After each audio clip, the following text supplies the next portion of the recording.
I feel like I missed the memo. Am I supposed to be banning slang words in my classroom?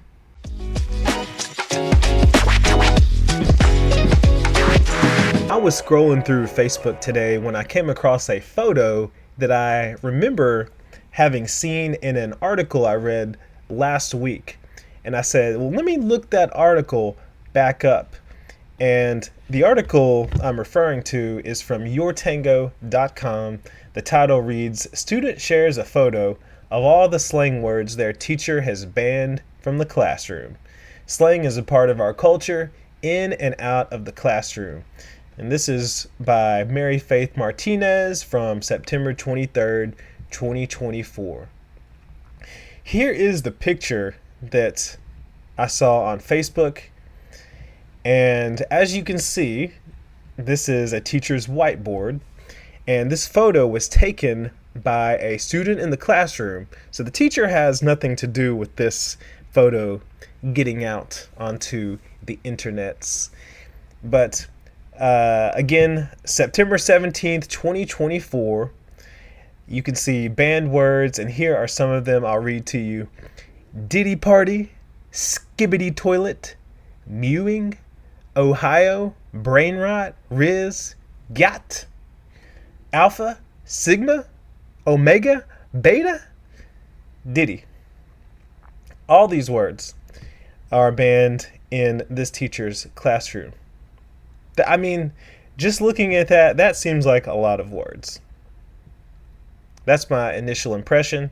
And of course, this photo was posted on Reddit, and anything that gets posted on Reddit is going to get commented on by all the Reddit experts. They're going to have all the knowledge and everything to say about it.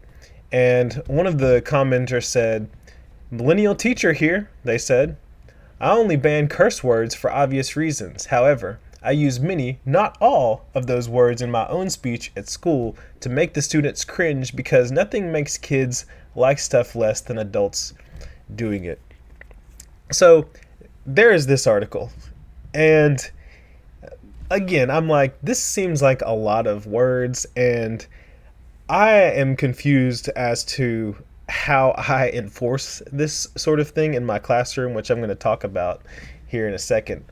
But while I was trying to look up this article, I came across another article as well.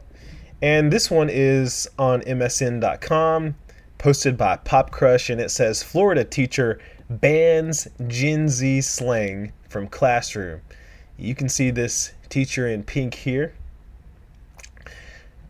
And I believe, yes, she posted this on TikTok. Here she is in her TikTok video.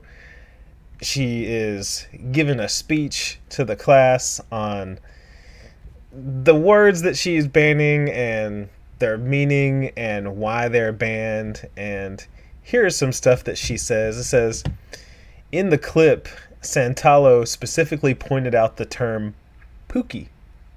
I am nobody's Pookie. Do not call me Pookie. Stop addressing people as Pookie, she said. The reason I'm doing this is because I want you to speak like you're more educated, Santalo told the class. And you can look her up on TikTok. Her handle is That Pink Science Teacher. If you want to see specifically what she said.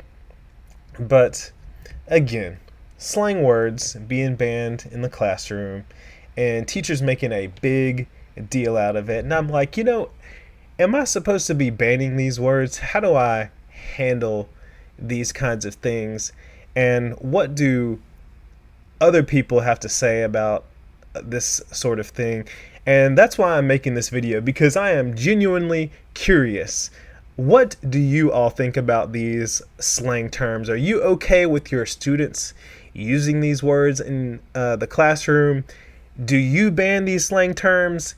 And if you're a parent, do you allow your kids to use words such as beta, sigma, alpha, omega, mewing, Ohio, whatever these words are? Make sure that you comment in the comment section below and leave your thoughts. But I'm going to continue on and just tell you a couple of things and why I started thinking about this specifically this week. So first of all, I saw the photo pop up on Facebook, and I was like, okay, so this is actually a thing. This whole slang terminology and teachers not being okay with it.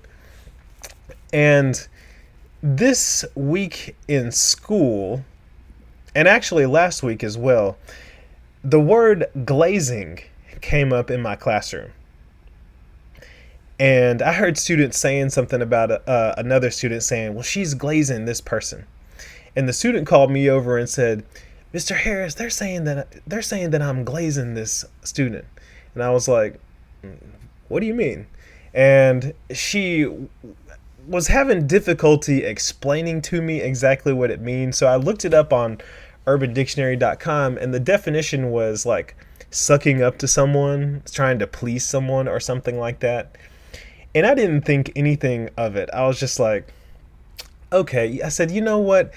It is not such a bad thing to stick up to someone or to make someone happy for whatever reason. I was like, just don't listen to them, that sort of thing. And then I started joking with the students and I was like, glazing, the only type of glazing I know of is making glazed donuts. I love glazed donuts. And that's what I was telling them. And they were like, what is he talking about? And they thought it was funny and that sort of thing. And then later on that day in the hallway, I heard them saying it again. And I was like, man, I love glazed donuts. Or I started saying glazing to the students, and they were like, Mr. Harris, that's a bad word. You can't say that. And I was like, what? Glazed donuts? What's wrong with glazed donuts? I love glazed donuts. And they were just kind of like shaking their head. But yeah. So I don't really take these things too seriously. I've never had a major problem with any type of slang terminology in the classroom, other than just little things, little incidents like that. But for the most part, my expectations in the classroom, expectation number 4, is to respect your classmates and your teacher. So for me, it doesn't matter what slang you're using, what normal verbiage you are using in the classroom. If you are saying something in a disrespectful manner to someone, it's off limits. You are not meeting my classroom expectations, and I'm going to have something to say about that. So I do not allow my students to use any type of just disrespectful anything to anybody. And slang has never been an issue. I teach accountable talk in my classroom. Students have to respectfully agree, respectfully disagree, and that sort of thing. So when I see these stories like this, I'm like, is it that big of a deal that you are having to go out of your way and give a whole lecture on slang terminology and that sort of thing?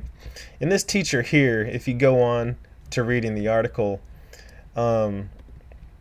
she says here at the very end, it says, since implementing the policy, Santalo shared that there have only been a few slips and that the students are quick to correct themselves. So I guess this lecture has been beneficial for her. This list over here on this other one, I mean, I can't imagine myself doing something like this, because I feel like if I were to put a list on my whiteboard, that's just, first of all, some of these students may not know what these words mean. And you're just like publicizing this sort of thing.